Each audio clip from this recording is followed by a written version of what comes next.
Trouble in paradise is the narrative that we are getting out of the Trump White House right now, with a recent report that Marco Rubio blew up at Elon Musk in a recent cabinet meeting, the same cabinet meeting that we talked about yesterday, in which Donald Trump decided Elon Musk was fired from his job of firing people. There is clearly chaos within the Trump administration. It is boiling over in new reporting that just shows how angry the worst people in the world are with each other. And Donald Trump was pretty pissed when he was asked about that inner circle anger. We are going to get into the question he was asked and the snapback he gave at a reporter when confronted.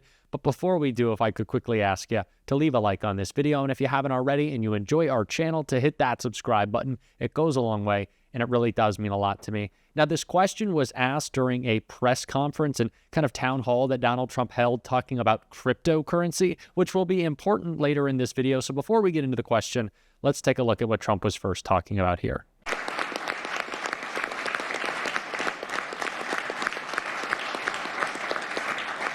The federal government is already among the largest holders of Bitcoin, as you know, really one of the largest holders in the world, with as many as 200,000 Bitcoin obtained via civil law and various other forms of law, and including enforcement actions.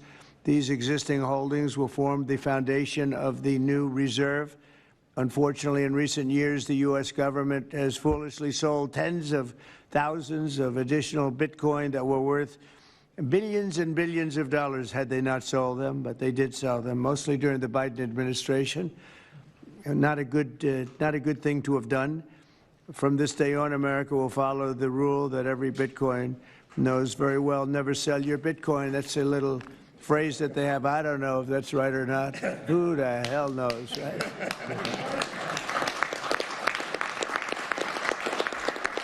Who knows? Who knows? But so far, it's been right.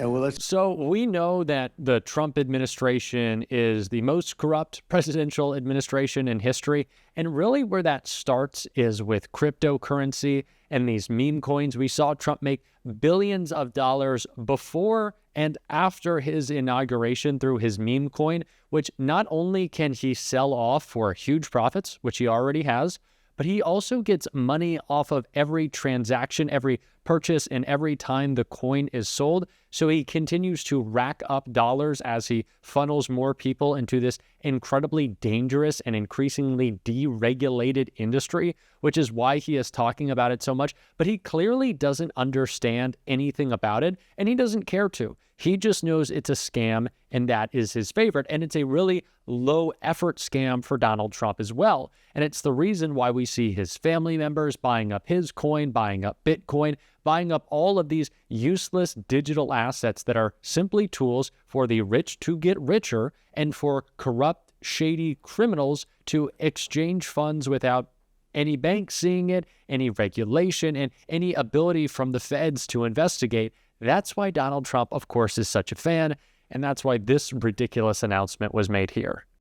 And so FIFA is very, very interested under my presidency to develop a FIFA coin, to do it from here, from America, and to conquer the 5 billion soccer fans in the world. So if there is anyone here who is interested to team up with FIFA, here we are, together with the United States of America, and we will conquer the world of soccer with the FIFA coin. Thank you very much. Thank you. That coin,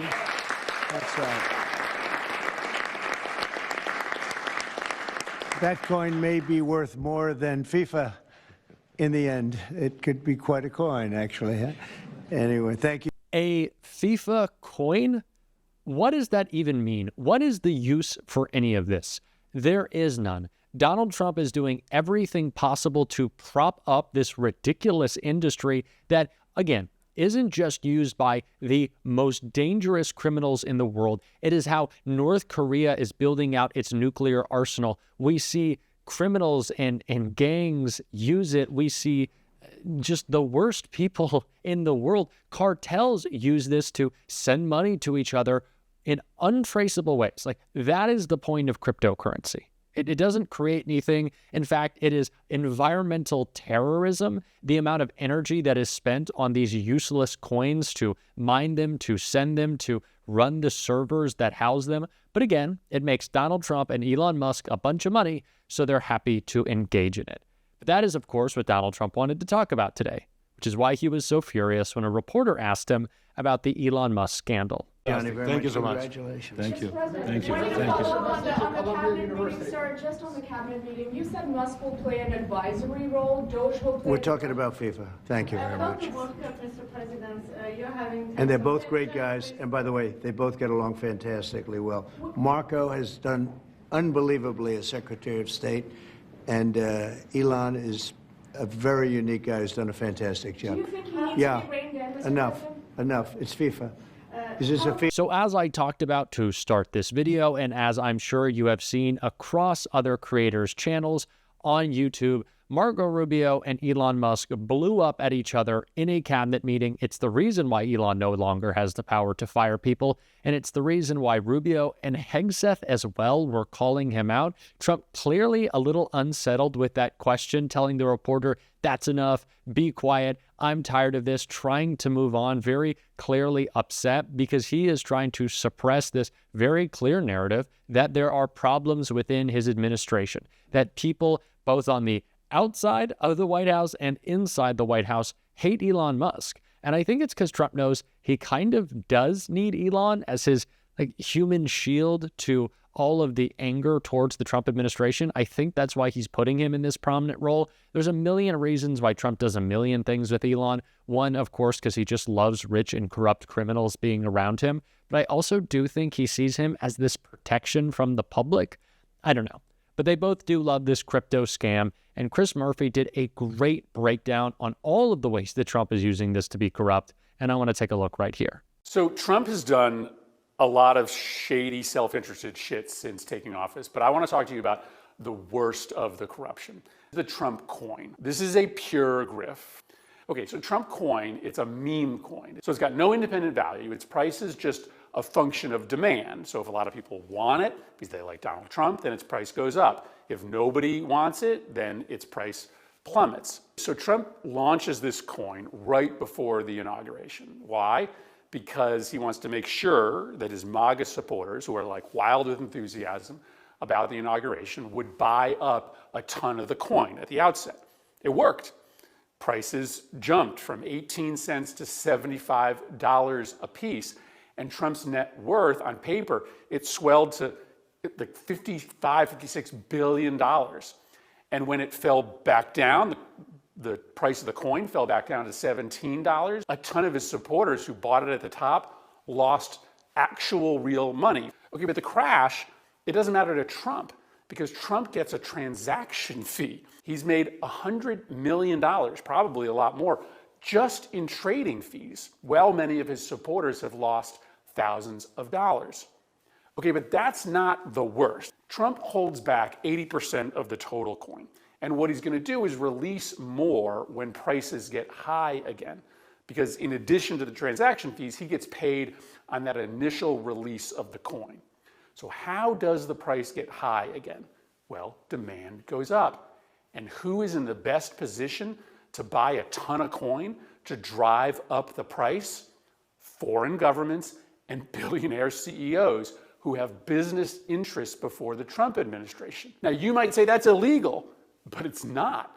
Nothing prevents, like a Russian oligarch, from buying a ton of Trump coin in order to put money directly into Trump's pocket.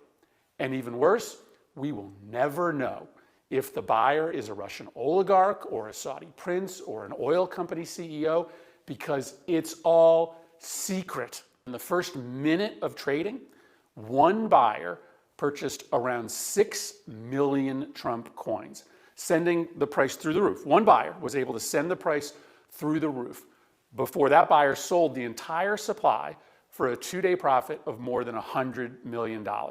Reporting suggests that in this case, the buyer was probably actually coming out of, wait for it, China. When Trump cashes out, he's not doing it through a mainstream exchange. He's doing it through unregulated Chinese exchanges. Why?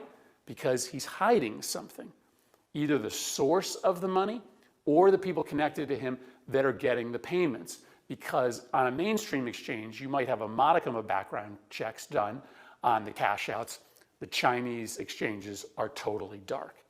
So while the Trump coin may seem like some silly, hard to understand online fad, it could end up being the most fundamental corruption in the history of the presidency. It's as if Trump is posting his Venmo or his Cash App handle and inviting corporations and foreign governments to just send him cash in secret. I also want to point out something that I think is not talked about nearly enough, which is that Elon Musk named the Department of Government Efficiency Doge because he holds huge amounts, billions of dollars of a crypto meme coin called Dogecoin. It's based off of the Doge meme of this Shiba Inu that has gone, it's just a viral thing. But Elon Musk has billions of dollars of this coin. It's why he named it Doge, so he could prop up an asset that he owns.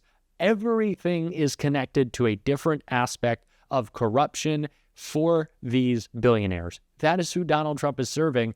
And back to Chris Murphy and Tim Kaine, I want to check out them talking about those tax cuts. This bill includes over $1 trillion of cuts to programs that are going to hurt people immediately. Poor people, seniors, the middle class. Students, kids. You're going to see in this bill well over $1 trillion of tax cuts to the wealthiest people in the United States, the top 1%, paid for by that and more of cuts to everyday programs that people care about. So we can give this unnecessary tax break to the wealthiest friends of Donald Trump and their cronies. The biggest cut in this bill is up to $880 billion in cuts to Medicaid. Yep. And Medicaid, is not some niche program. 1/4 of all Americans are covered by Medicaid. Seniors, working families, and kids.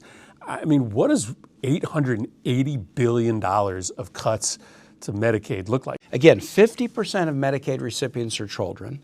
More than half the births in this country are paid for by Medicaid because they're to low-income women. Our folks with disabilities, adults with disabilities, and our parents and grandparents in nursing homes. They don't want to show their math and show how people will get hit. But we're going to make them show the math. Everything in this administration is to prop up billionaires. Everything. That is the through line. That's what we have to call out, and we are certainly going to on the show every single day. And if you want to support that, as always, you can hit that subscribe button. You can leave a like on this video, and if you stuck around at the end, you can drop a blue heart in the comments. And until next time, I'll see you soon.